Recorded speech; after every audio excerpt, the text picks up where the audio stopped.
आदित्य के VIP room से बाहर जाने के थोड़ी देर बाद एक और नर्स वीआईपी रूम के अंदर आती है। दोनों नर्स मिलकर अवनी को फ्रेश अप कर देती है। जिस नर्स ने अवनी की ड्रेसिंग की थी वो अवनी को मुस्कुराते देखकर बोली, मैम लगता है सर आपसे बहुत ज़्यादा प्यार करते हैं, जभी तो आपको दर्द में देखकर उन्हें बिल्कुल भी अच्छा नहीं लगा, इसीलिए तो आपका ध्यान दर्द से हटाने के लिए उन्होंने मेरा भी यहाँ होने पर ध्यान नहीं दिया। इतना बोलकर वो दूसरी नर्स को देखकर मुस्कुरा देती है। तभी दूसरी नर्स भी मुस्कुराते हुए बोली, तुम्हें पता है सर मैम से इतना प्यार करते हैं कि कल उन्होंने मैम को ओटी रूम में भी एक पल के लिए अकेला नहीं छोड़ा।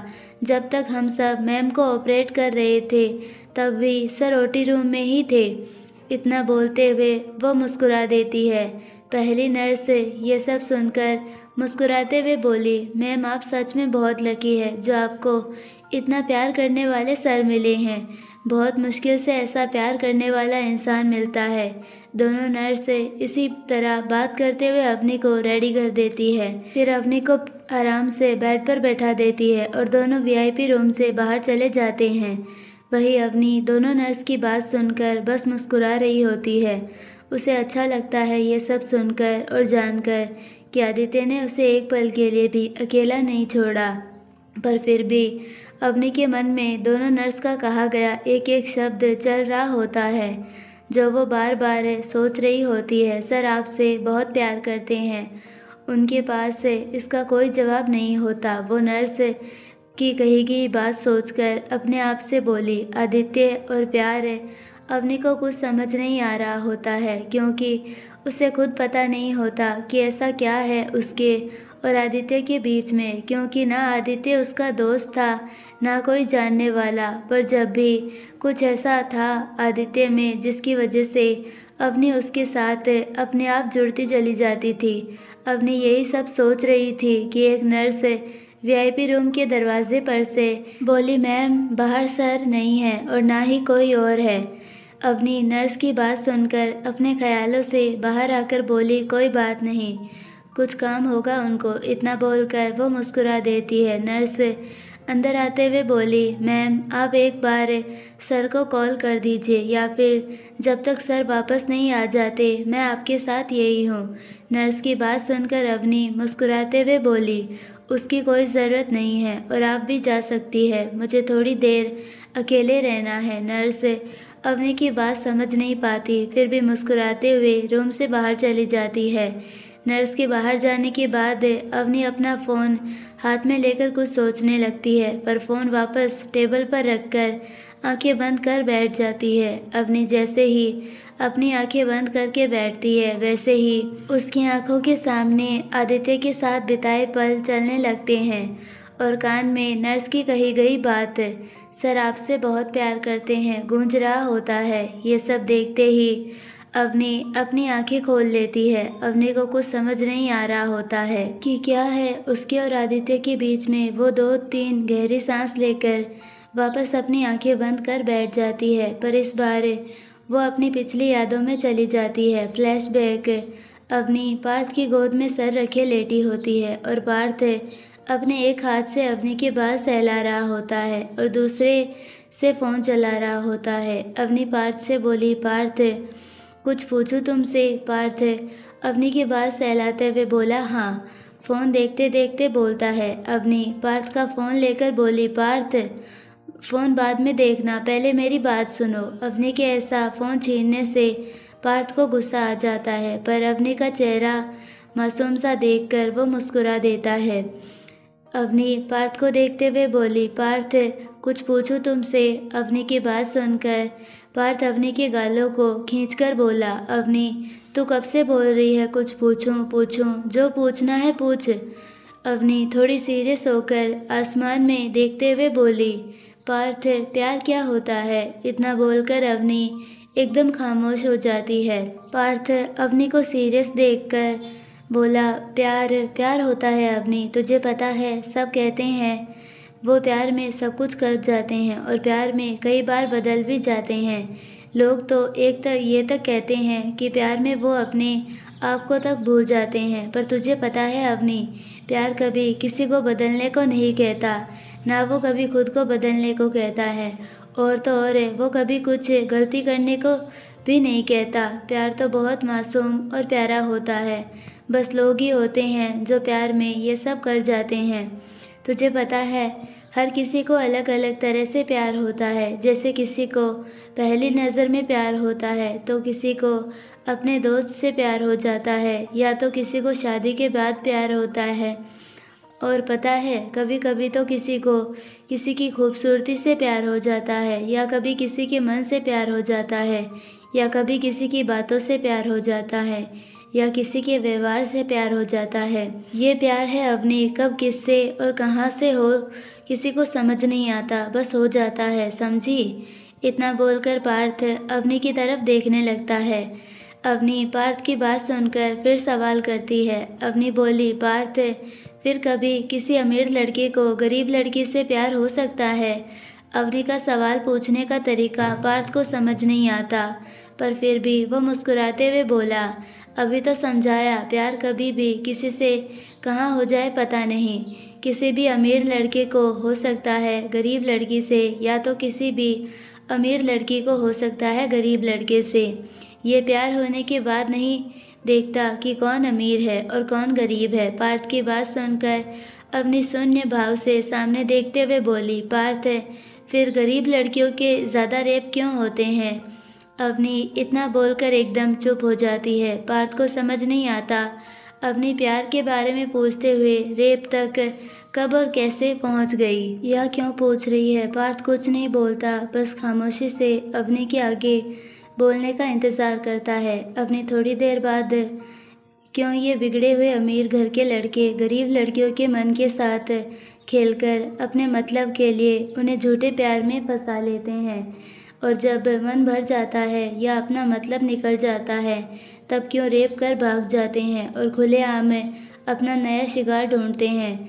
क्यों पार्थ, ऐसा क्यों? ये सब बोलते हुए अवनी की आंखों से आंसू निकलकर कनपट्टी को भिगोकर बालों में कहीं गुम हो रहे होते हैं। पार्थ को कुछ समझ नहीं आता कि अवनी क्या कह रही है, तो पार्थ अवनी को बैठाकर उसके आंसू साफ करते हुए बोला, अवनी, तू किसकी बात कर रही है? बता मुझे, किसने क्या किया है? बोलना अवनी। इतना बोलते हुए पार्थ अवनी के दोनों हाथ पकड़कर हिला देता है। पार्थ के हिलाने से अवनी होश में आकर अपनी कही गई बात सोचकर इधर उधर देखने लगती है। पार्थ अवनी को देखकर बोला, अवनी, अभी जो तूने बोला क्या मतलब था उसका? किसी अमीर ने रेप किया? बोल बोल अवनी, क्या हुआ? अवनी अपने आंसू साफ करते हुए, कुछ भी तो नहीं पार्थ, वो तो मैंने इसीलिए पूछा क्योंकि हाँ, मैंने आज ऐसी ही एक न्यूज़ के बारे में पढ़ा था, इसीलिए बस पूछ लिया। इतना सब बोलकर अवनी वहाँ से उठ जाती है। पार्थ को अवनी की बात पर विश्वास तो नहीं होता, पर वो ज़्यादा कुछ नहीं पूछता। अवनी भी जब पार्थ को कुछ और ना पूछता देखती, तो वो वहाँ से अपने रूम में चली जाती है। Flashback and. अवनी कब से ये सब सोचते सोचते रोने लगती है, उसे खुद पता नहीं चलता। वहीं जब आदित्य वीआईपी रूम से बाहर आता है, तो महेश आदित्य के पास आकर बोला, सर, मिस्टर एडवर्ड आज मीटिंग करना चाहते हैं। इतना बोलकर महेश चुप हो जाता है।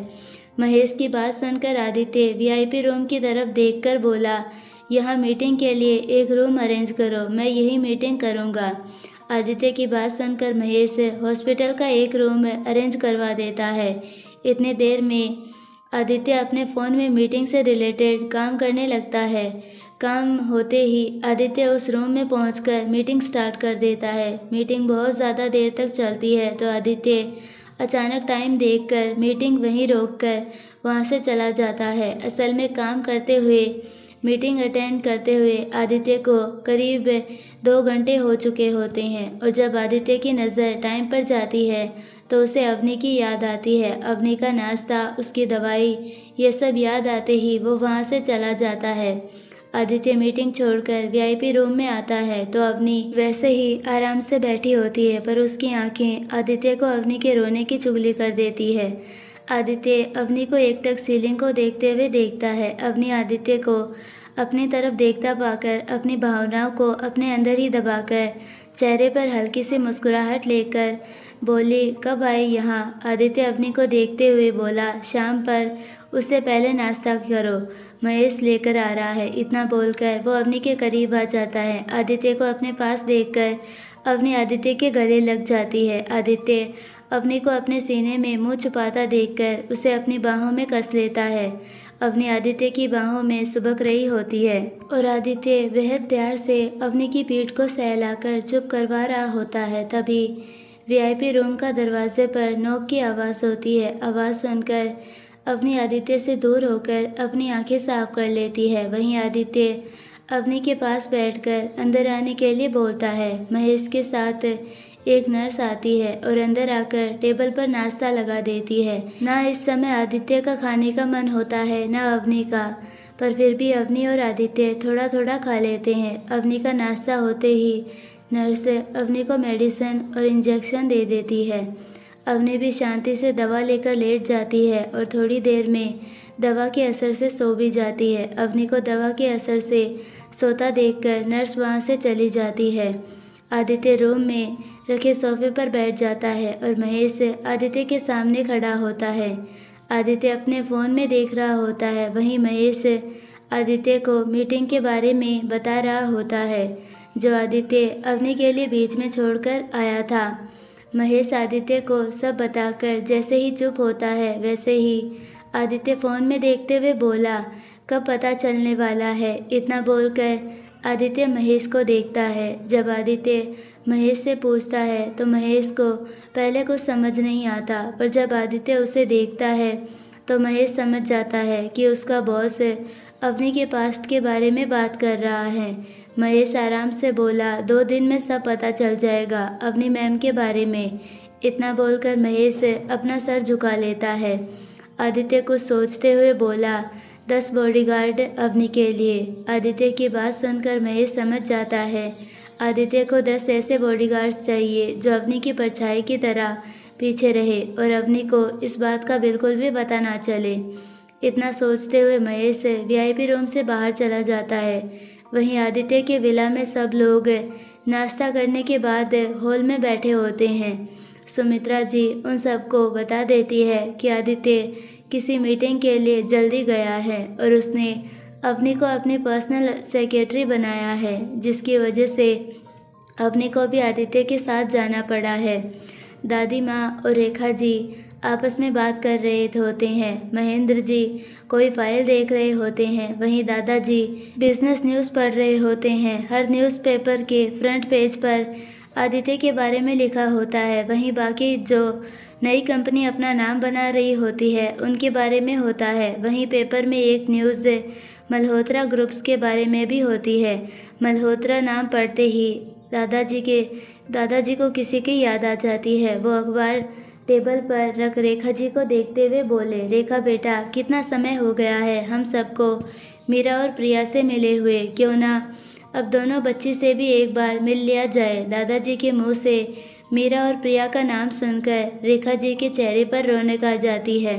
वो चहकते हुए बोली, हाँ पापा, प्रिया दी से बात किए बहुत समय हो गया है और मीरा उसे तो मैं बहुत ज़्यादा याद करती हूँ। सुमित्रा जी मुस्कुराते हुए बोली, तुम याद तो करोगी ही, तुम दोनों मिलकर हम सबकी नाक में दम जो करके रखती थी वो तो प्रिया और महेंद्र थे, जिसकी वजह से तुम दोनों काम के समय गंभीर हो जाती थी, वरना तुम दोनों का बस चले तो तुम बच्चों से ज़्यादा बच्ची बन जाती।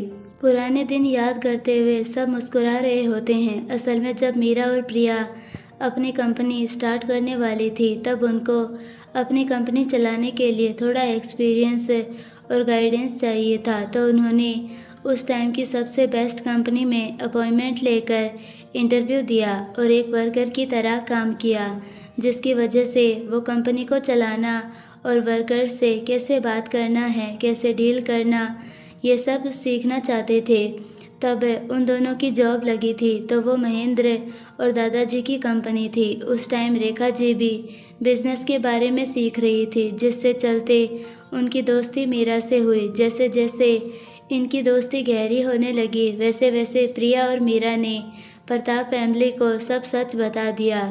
उन 5 महीनों में उन सब ने मिलकर बहुत मस्ती की थी। जहाँ मीरा की मस्ती में रेखा साथ देती, वहीं प्रिया को बिजनेस के बारे में जानने में महेंद्र जी और दादाजी साथ देते। इन सब चीज़ों में वो 5 महीने कैसे बीते पता ही नहीं चला, पर उसके बाद भी वो सब फेस्टिवल और छोटी मोटी पार्टी में मिलते रहते थे। पर 1 साल बाद प्रताप फैमिली को अपना बिजनेस बढ़ाने के लिए देश के बाहर जाना पड़ा, जिसके चलते इन सब का एक दूसरे से संपर्क ही टूट गया था। सब कोई अपने पुराने दिनों को याद कर रहा होता है कि दादाजी फिर बोलते हैं। दादाजी सोचते हुए बोले, पता है कभी कभी अपनी बच्ची को देखकर मीरा का चेहरा याद आता है। दादाजी की बात सुनकर सब सहमति में अपना सिर हिला देते हैं। तभी महेंद्र जी मुस्कुराते हुए बोले, पापा वो तो आप सही कह रहे हैं, पर अवनी बिल्कुल भी शरारती नहीं है और मीरा में तो शरारत भरी हुई थी। सुमित्रा जी महेंद्र जी की बात पर सहमति देते हुए बोली, ये सही कह रहे हैं कि मीरा जितनी चेहरे से मासूम दिखती थी उतनी अवनी भी है, पर मीरा में बचपना था। रेखा जी कुछ सोचकर सुमित्रा जी से बोली, क्यों ना माँ इस बार आपके और पापा की एनिवर्सरी पर उन दोनों को इनवाइट कर लेते हैं और देख लेंगे अब कैसी होगी शरारती मीरा। महेंद्र जी रेखा जी की बात सुनकर मुस्कुराते हुए बोले, अब तो मीरा और भी ज़्यादा समझदार हो गई होगी, क्योंकि उसके भी बच्चे अब बड़े बड़े होंगे। फिर कुछ सोचकर बोले, वैसे रेखा जी हम इनवाइट कैसे करेंगे उन दोनों को, उनका कोई नंबर भी नहीं है। दादाजी रेखा जी से पहले बोले, बेटे हम उनकी कंपनी में इनविटेशन कार्ड भेजेंगे। दादाजी की बात सुनकर सबके चेहरे पर मीरा और प्रिया से मिलने की खुशी झलक रही होती है। कार में एकदम शांति पसरी होती है। ड्राइवर के साथ वाली सीट पर महेश बैठा होता है और पीछे आदित्य और अवनी बैठे होते हैं। असल में जब अवनी को होश आता है तो आदित्य वहीं सामने सोफे पर बैठा होता है। अवनी को उठता देखकर आदित्य अवनी के पास आ जाता है। आदित्य अवनी से कुछ कहता या पूछता उससे पहले ही अवनी आदित्य से बोली, मुझे यहाँ पर नहीं रहना, मुझे अभी जाना है। इतना बोलकर अवनी आदित्य से मुंह फेर लेती है। आदित्य को कुछ समझ नहीं आता कि अवनी को क्या हुआ है, तो वो भी ज़्यादा समय बर्बाद किए बिना महेश से डिस्चार्ज पेपर रेडी करवा लेता है और अवनी को लेकर वेला की तरफ आ जाता है। कार में भी अवनी एक बार भी आदित्य की तरफ नहीं देखती, वो पूरे रास्ते विंडो से बाहर देखती रहती है। आदित्य अवनी को टाइम देने के लिए ना आगे कुछ बोलता है और ना ही कुछ पूछने की कोशिश करता है। इसी तरह वो विला में भी आ जाते हैं। जैसे ही कार विला के पास रुकती है, अवनी बिना एक पल गवाए कार से उतरकर विला में चली जाती है। अवनी को इतनी जल्दी में जाता देखकर आदित्य को भी हैरानी होती है, पर वो अपने चेहरे पर कोई भी भाव नहीं आने देता है। वो भी अंदर आ जाता है। महेश को भी अवनी का इस तरह उतरकर जाना ज़्यादा हैरान करता है, पर वो भी इस बारे में ज़्यादा ना सोचकर बैकयार्ड में काम कर रहे वर्कर्स की तरफ चला जाता है। वहीं जब अवनी अंदर आती है तो हॉल में सब लोग बैठे होते हैं। सब अवनी को देखकर मुस्कुराते हैं, तो अवनी भी सबकी तरफ देखकर हल्का सा मुस्कुराकर अपने रूम की तरफ चली जाती है। अवनी को इस तरह जाता देखकर सब हैरान हो जाते हैं। तभी आदित्य भी हॉल में आता है। आदित्य को देख रही रेखा जी या कोई भी आदित्य से कुछ पूछता उससे पहले ही आदित्य अपने कमरे की तरफ जाते हुए बोला, मैं फ्रेश अप होकर आता हूँ। इतना बोलकर वो भी वहाँ से चला जाता है। आदित्य और अवनी को ऐसे जाता देख रहे सब लोग हैरानी से एक दूसरे को देख रहे होते हैं। सुमित्रा जी और दादाजी शाम की ठंडी हवा लेने गार्डन में चले जाते हैं। वहीं महेंद्र जी महेश से बात करने के लिए बैकयार्ड में चले जाते हैं। रेखा जी कुछ सोचते हुए आदित्य के कमरे की तरफ चली जाती है। आदित्य रूम में आने के बाद अपना कोट बेड पर फेंक देता है और विंडो के पास खड़ा हो जाता है। रेखा जी आदित्य के रूम में आकर कोट को बिस्तर से उठाकर उसकी सही जगह पर रखते हुए, बेटा मैं नहीं जानती अवनी और तुम्हारे बीच में क्या हुआ। मुझे उम्मीद है अवनी तुम्हें बहुत जल्द सब बता देगी, पर तुम उसे समय दो और उस पर विश्वास बनाए रखो। इतना बोलकर रेखा जी आदित्य को देखती है, जो अभी भी विंडो के बाहर देख रहा होता है जैसे वो कुछ सोच रहा हो। आदित्य को सोचता देखकर रेखा जी मुस्कुराते हुए वहाँ से चली जाती है। वहीं अवनी रूम में आकर बेड पर लेट जाती है। उसकी आंखों से लगातार आंसू बह रहे होते हैं। कि तभी डोर पर रेखा जी नॉक करते हुए बोली, "अवनी बेटा।" अवनी रेखा जी की बात सुनकर बेड पर बैठ जाती है। रेखा जी रूम में आती है तो सारी लाइट बंद होती है, तो वो सारी लाइट जलाकर अवनी को देखती है जो बेड पर मुस्कुराते हुए बैठी होती है, पर आंखें एकदम लाल होती है, जो साफ साफ बता रही होती है कि अवनी रो रही थी। रेखा जी अवनी को ध्यान से देखते हुए अवनी के पास बैठते हुए बोली, "अवनी, लाइट बंद करके क्यों बैठी थी आप?" अवनी ज़बरदस्ती मुस्कुराने की कोशिश करते हुए बोली, "वो मैं सोने वाली थी ना, इसीलिए लाइट में नींद नहीं आती।" रेखा जी की नज़र अवनी के हाथ पर जाती है जहाँ पर पट्टी बंधी होती है। रेखा जी परेशान होते हुए बोली, "ये हाथ पर क्या हुआ है, बताओ मुझे।" असल में अवनी जब वेला में आती है तो वो श्रग अपनी पट्टी छुपाने के लिए टॉप को ऊपर पहनकर आती है और रूम में आकर श्रग को उतार देती है, जिसकी वजह से रेखा जी अवनी के हाथ में बंधी पट्टी देख लेती है। अगर आपको ये पार्ट पसंद आया है तो प्लीज़ वीडियो को लाइक, शेयर और चैनल को सब्सक्राइब ज़रूर कीजिए और बेल आइकन नोटिफिकेशन को ऑल पर सेलेक्ट कर दीजिए। मिलते हैं नेक्स्ट पार्ट में, तब तक के लिए बाय, धन्यवाद।